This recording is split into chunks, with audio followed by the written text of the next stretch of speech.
जय हिंद साथियों, स्वागत है आप सभी का आपके अपने online platform NPMS reasoning classes के। मैं महेश्वर आप सभी का हार्दिक स्वागत करता हूं। दोस्तों कि जैसा कि आप लोगों को विगत दिनों पता चला होगा कि SSC CGL की वैकेंसी आ चुकी है और 2022 के बाद जिसमें 37,000 प्लस पोस्ट थी और 2022 के बाद अब की ये दूसरी सबसे बड़ी वैकेंसी है जिसमें 17,727 पोस्टें शामिल हैं।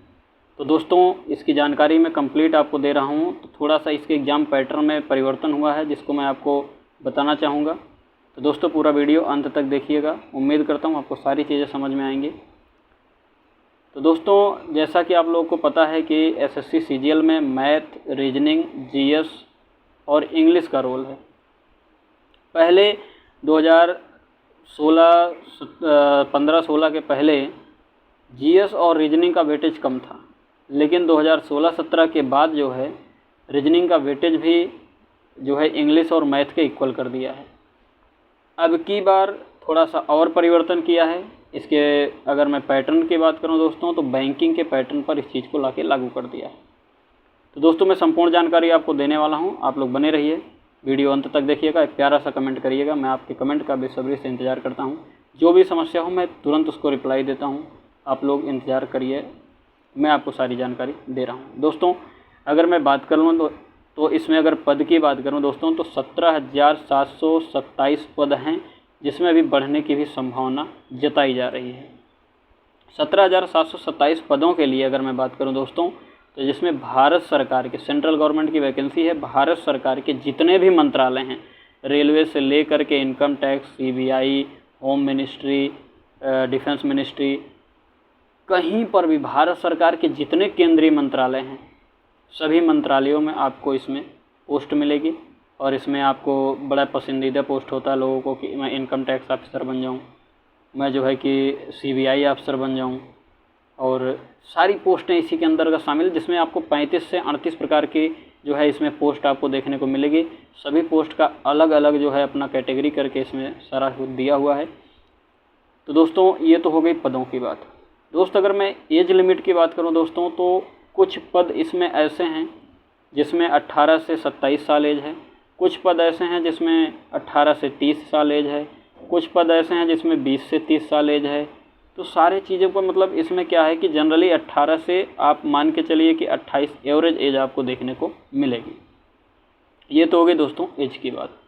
एज लिमिट से आपको घबराने की ज़रूरत नहीं है। जिनका एज ओवर भी हो चुका है जनरल के लिए जो है कि कोई छूट तो नहीं है, लेकिन OBC के लिए 3 साल की छूट दिया हुआ है।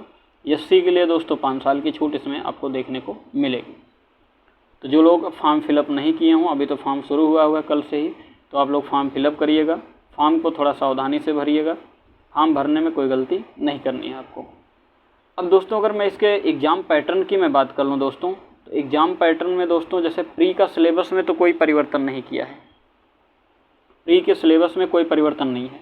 प्री में क्या होता था दोस्तों कि 25 क्वेश्चन आपका मैथ, 25 क्वेश्चन रीजनिंग, 25 क्वेश्चन आपको GS और 25 क्वेश्चन आपको इंग्लिश देखने को मिलेगा, जिसमें आपको 1 घंटे का समय मिलेगा और हर एक क्वेश्चन के आपको मिलेंगे 2 नंबर। इस तरीके से 100 क्वेश्चन को आपको दोस्तों 200 का पूर्णांक बनेगा, इसे आपको क्वालिफाई करना होगा। ये तो हो गई बात दोस्तों प्री की। प्री के सिलेबस में चारों सब्जेक्ट आपको 25-25 क्वेश्चन आपको देखने को मिलेंगे। दोस्तों परिवर्तन जो सबसे बड़ा परिवर्तन हुआ है, बड़ा बदलाव जो हुआ दोस्तों, वो मेंस में कर दिया है। मेंस में विगत में अगर बात पिछले वर्षों की अगर मैं करूं 2014, 15, 16, 17 की अगर मैं बात कर लूँ तो मेंस में दोस्तों क्या होता था कि 100 क्वेश्चन मैथ आता था, 200 क्वेश्चन इंग्लिश आता था। प्रत्येक क्वेश्चन इंग्लिश का 1 नंबर का होता था और मैथ का दोस्तों 2 नंबर का होता था और 400 का पूर्णांक बनता था। दोस्तों अब जो पैटर्न ये बदलाव किया है दोस्तों, तो आपको इसे 2 घंटे 15 मिनट का कर दिया है।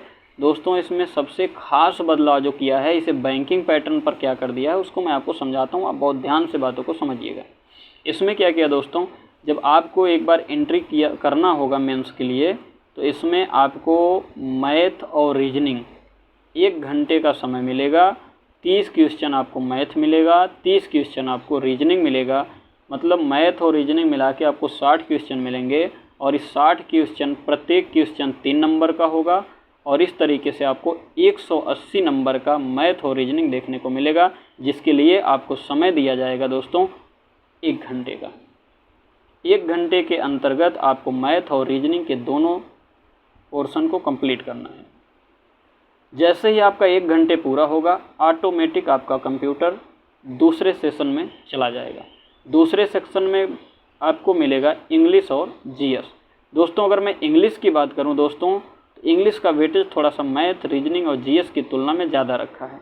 इंग्लिश आपको दोस्तों मिलेगा 45 क्वेश्चन, और ये 45 क्वेश्चन आपको 3 नंबर के मिलेंगे, और ये 45 क्वेश्चन 3 नंबर के हिसाब से आपको टोटल मिलेंगे इसके लिए 135 नंबर।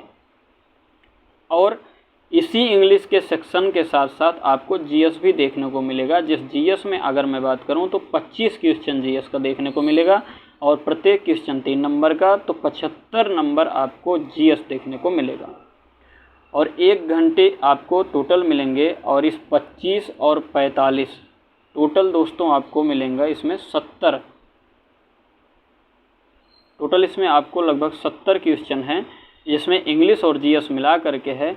और इनके लिए आपको मिलेंगे दोस्तों 45 इंग्लिश और 25 जीएस, प्रत्येक क्वेश्चन 3 नंबर का। तो इंग्लिश का अगर देखेंगे तो 135 नंबर का इंग्लिश होगी, जीएस को देखेंगे तो दोस्तों 75 नंबर की जीएस होगी। इसके लिए भी आपको 1 घंटे, मतलब एक बार आपकी एंट्री होगी तो 2 घंटे के लिए एंट्री होगी, जिसमें आपको जो है 1 घंटे मैथ रीजनिंग के लिए मिलेगा, और 1 घंटे आपको जीएस और इंग्लिश के देखने को मिलेंगे। और फिर आपको 15 मिनट का समय अलग से मिलेगा, जिसमें आपको इंग्लिश के 20 कंप्यूटर के आपको 20 क्वेश्चन मिलेंगे, और इस 20 क्वेश्चन प्रत्येक क्वेश्चन आपका 3 नंबर का होगा, तो टोटल 60 नंबर का दोस्तों आपको कंप्यूटर का क्वेश्चन देखने को मिलेगा। लेकिन ख़ास बात ये ध्यान आपको रखना है कि आपका जो मेरिट फाइनल बनेगी उसमें आपको मैथ, रीजनिंग, जीएस और इंग्लिश के नंबर से बनेगा। कंप्यूटर का जो मार्क्स है दोस्तों ये केवल क्वालिफाइंग रखा गया है, मतलब प्रत्येक विद्यार्थी को कंप्यूटर का 33% क्वेश्चन को सॉल्व करना है, बस उससे पास होना है। तो मिला के अगर मैं 20 क्वेश्चन का 1/3 कर दूं तो लगभग मान के चलिए 6 क्वेश्चन आपको उसमें सही करने हैं। अगर मैं फाइनल कट ऑफ की बात करूं दोस्तों, तो मैथ, रीजनिंग, इंग्लिश और जीएस का अगर फाइनल कट ऑफ में बात करूं तो मुझे लगता है कि 390 नंबर का आपको कट ऑफ बनाना है। 390 नंबर में कट ऑफ बनेगी। तो दोस्तों आप लोग खूब मेहनत करिए, खूब संघर्ष करिए। थोड़ा सा अब इसमें मुझे लगता है कि आसान कर दिया गया है सिलेबस, क्योंकि पहले क्या होता था, आदमी इंग्लिश और मैथ की वजह से ही पूरा जोर मारता था। अब आपको मैथ, इंग्लिश, जीएस और रीजनिंग पर बराबर आपको ध्यान देना होगा।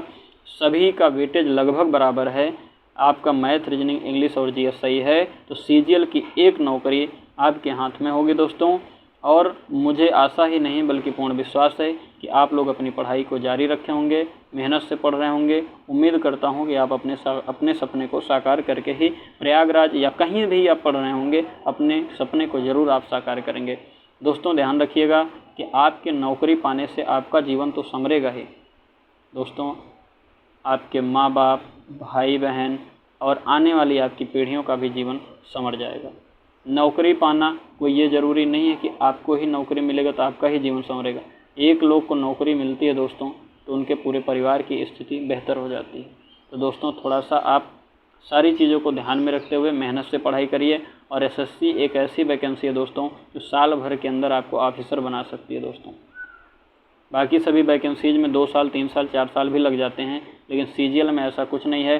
फाइनल रिजल्ट आने के 2 महीने के अंदर आपको ज्वाइनिंग देखने को मिलेगी। दोस्तों उम्मीद करता हूं कि आपको बातें अच्छे से समझ में आ गए होंगे। जहां कहीं भी आपको कोई भी डाउट होगा दोस्तों तो आप उस कमेंट में करिएगा, कमेंट का मैं जवाब आपको दूंगा।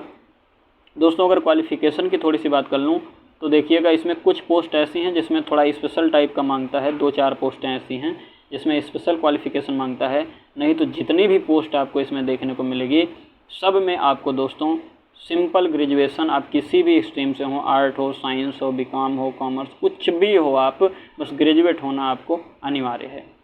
दोस्तों उम्मीद करता हूँ आपको बातें अच्छे समझ में आ गई होंगी। इसी पे मैं अपनी वाणी को विराम देता हूँ। नई जानकारी, नई अपडेट के साथ मिलता हूँ दोस्तों नेक्स्ट वीडियो में। तब तक के लिए जय हिंद, जय भारत।